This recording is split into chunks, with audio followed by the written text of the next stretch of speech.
a second.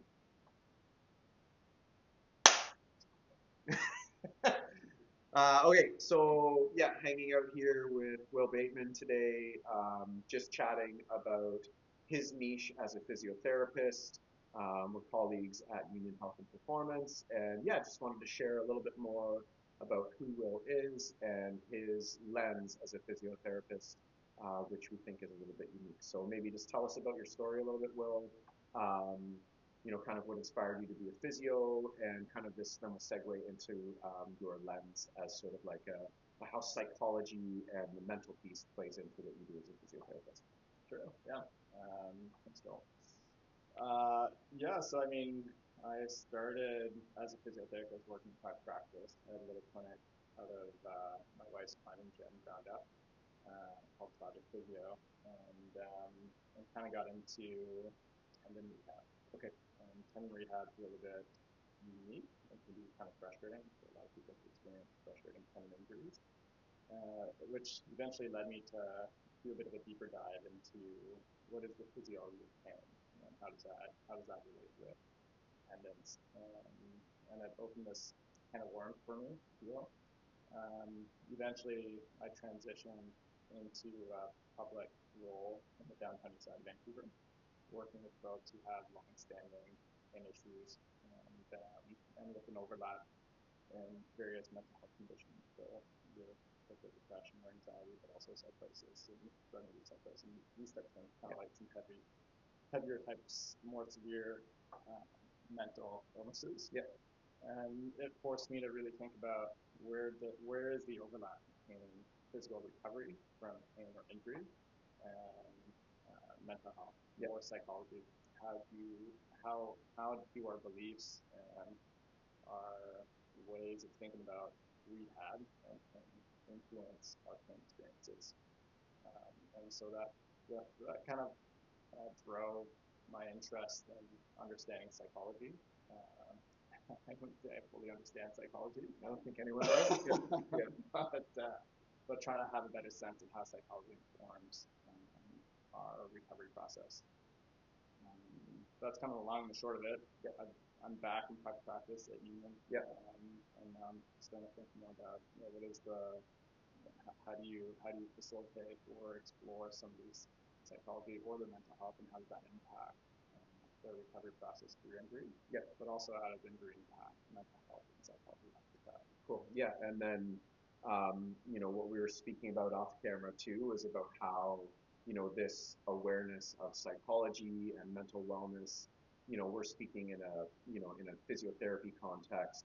I work more in a coaching context, but just the universality of this lens and how yeah, we can speak about how we're treating these injuries through this lens of understanding some psychology stuff, but really it's probably just best practice in just about every context, whether we're coaches or physios or in a private sector with CEO type role, upper management, all that stuff, and just yeah, kind of the universality of this idea, and yeah, just kind of a cool thing to highlight, and really hopefully something that kind of percolates into everything that we do, and not just our interactions with clients, but interactions with colleagues and all those different pieces, right?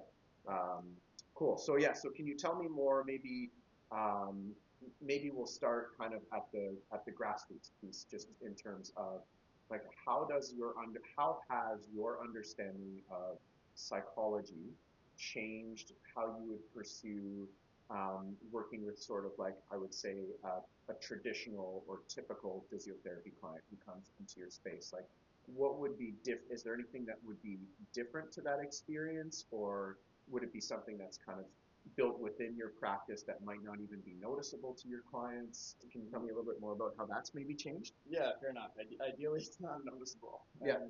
And I mean, I think the benefit of having a better understanding of psychology and mental health is that you're better able to meet the client where they're at. Yeah. If somebody walks into the clinic and they're quite anxious or fearful of the treatment plan that you're suggesting, then it might be very difficult for that person to engage in that treatment plan. Yeah.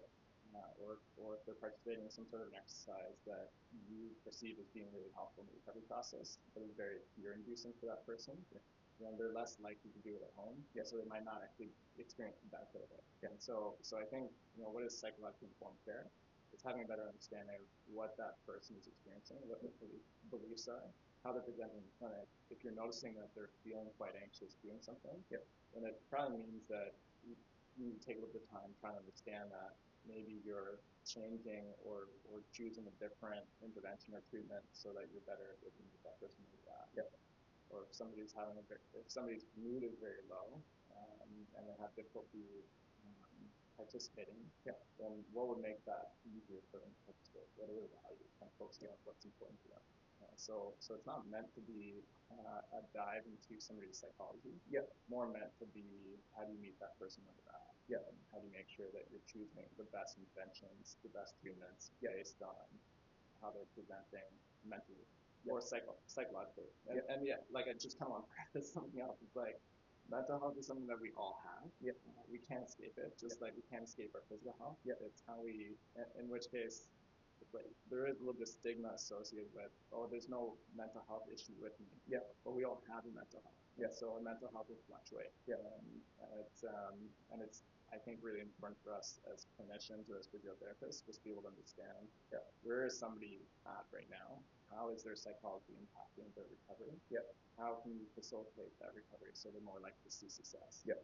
Yeah. Cool. Yeah. And I think, we'll take a deeper dive into some of your other experiences, but, we were using the example of kind of the typical, 35 to 55-year-old, Squamish person. And it's not necessarily specific to Squamish, but, we've got this community. And I know in my own experience, like if my outdoor pursuits and the sports I love, which ultimately brought me to Squamish, were sort of taken away from me for a period of time or indefinitely or forever, it would absolutely have an impact on my mental wellness and again, my personal biases around treatment plans and what makes me happy. Like if you said, Joel, you can't bike for 3 months to work through this injury, that would have a significant mental health impact for me. And so, as a clinician, you might have to change your interventions or help me to work through the mental wellness piece. Because my adherence would either be poor or my mental health would be poor, and either way the outcome would be quite as good. Yeah, so how do you strike the balance? That's kind of the key.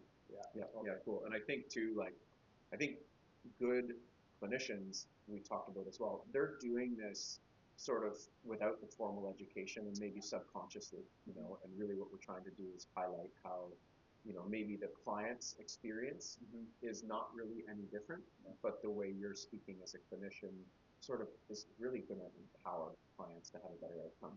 Yeah, and I think there's usefulness to having common language. Yes. If you're working with a client who's working with a counselor, and they're using different language, or as a physiotherapist, I don't understand what they're using. It's hard for me to have that conversation with a client. That might facilitate recovery. So there's usefulness to using common language between all disciplines. All clinicians. Yeah, cool. So in your work that you've kind of already spoken to, I know you have some experience with the persistent pain and chronic pain worlds. Could you maybe give us a bit of an introduction into that world, and then maybe talk about how the psychology piece has an impact in these worlds. Yeah, sure. Yeah. So persistent / chronic pain. It's kind of like these terms are interchangeable. Okay. And the way that I think about it is that not every chronic is somewhat stigmatizing, or it can be perceived as stigmatizing, because it implies it's going to be with you forever. Okay. Persistent has less of that connotation. Okay. I think. And so they're defined similarly. It's just my preference is to use the word persistent. Okay. Because I feel like it's slightly more hopeful. Yeah. It's kind of like nuance. And it doesn't really matter. I don't know. Yeah. But there's a bit. No, definitely. There's a different tone there when you say persistent versus chronic. Right. For sure. Yeah. And so it's very loosely and broadly defined as essentially pain that lasts more for 3 months without a clear cause. Okay. So essentially, to give you an example, like we were talking about this a little bit, a disc injury might take a year to recover from. Yeah. And so it shouldn't necessarily be classified as chronic pain. Yeah. Because the natural healing time for a disc injury might be a year. Okay. Whereas a muscle strain might take 6 to 8 weeks to recover from. Yeah. So, and if it continues to persist beyond that, then it might be more considered to be persistent. Okay. Um, how does psychology kind of play a role in this? That's a complicated question. There's all sorts of different ways in which it can play a role. But I'll give you an example. Like an easy way of thinking about this is how do we engage, or how do we think about that pain, and what activities do we do that that might perpetuate pain? Okay. And so in psychology, we think about activity-related behaviors to an extent. Yeah. And some people may or may not be familiar with this, but like a boom-bust approach to managing pain, or managing, I guess, your desire to participate in activities. Yeah. Would be you go until you can't. Yeah. And then you're recovering for 2 or 3 days during this active flare up. Yeah. And then things settle down, then you go again, you go hard. Yeah. You can again. Yeah. It requires 2 or 3 days. Yeah. So that's not harmful in and of itself. That's a behavior that serves a purpose. Yeah. And especially if our identity is kind of wrapped into being with a bike and getting a lot of pleasure out of it. Yeah. Then there's usefulness to go on a bike despite the injury. Yeah. Especially if there's not a risk for further injury or further harm. But to do that over and over and over again, that can lead to problems down the road, which can kind of sensitize or exacerbate some of these pain experiences. Okay. And so we want to try to identify, are we constantly getting into this boom bust cycle where we're just overdoing things because it helps us cope mentally, say? And if we are doing that, how do we kind of find a balance so we're not constantly boom busting? Yeah. And we become more of an adaptive coper, which is another term that we use. Yeah. Which is kind of like, you gradually ramp up your activities, respecting your pain, respecting your sensations, respecting the natural history or the natural evolution of the healing or pain, so that you're more likely to see the results that you want. Okay, so that's one of many examples of psychology. Well, probably a really relevant one in Squamish too. We see boom busters, especially the sun's out today. The boom busters are going to be out there. Yeah.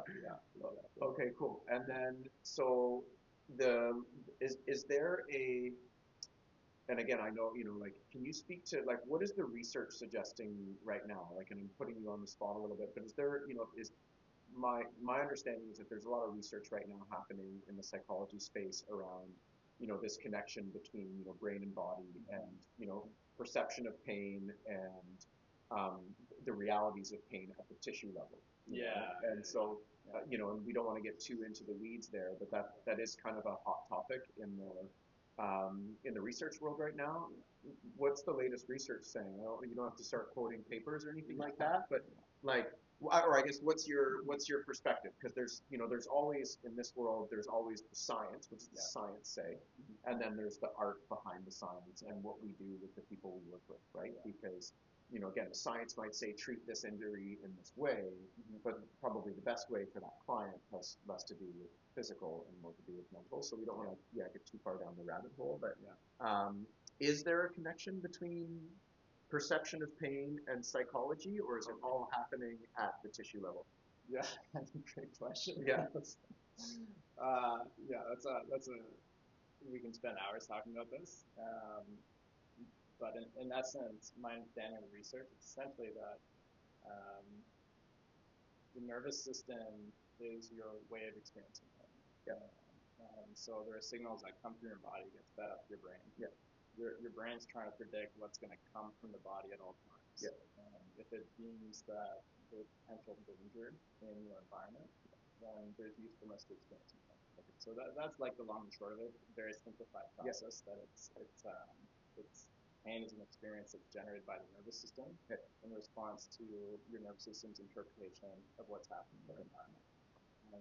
And so there can become this disconnect between what's happening at the tissue level and what's happening in the nervous system.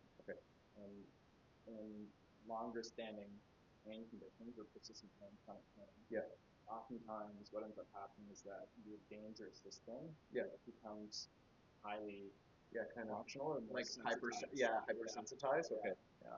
In which case it deems certain things more dangerous than they potentially might be. And so there's a bit of a disconnect sometimes. Not all the time. And honestly, like, it doesn't matter whether this is an acute or a chronic pain condition. Like, your nervous system, anytime there's an injury, this is probably very useful for people to know as well. Anytime you're injured, brand new injury, your pain threshold is going to drop. And that's a protective mechanism. And so if your pain threshold is up here, and you've been injured, so you rolled your ankle. I rolled my ankle the other day. It's a little bit swollen. Yeah. I experience a little bit of pain in my ankle right now. And so when I go and walk, essentially walking's not causing me harm because it's mild strain. Yeah.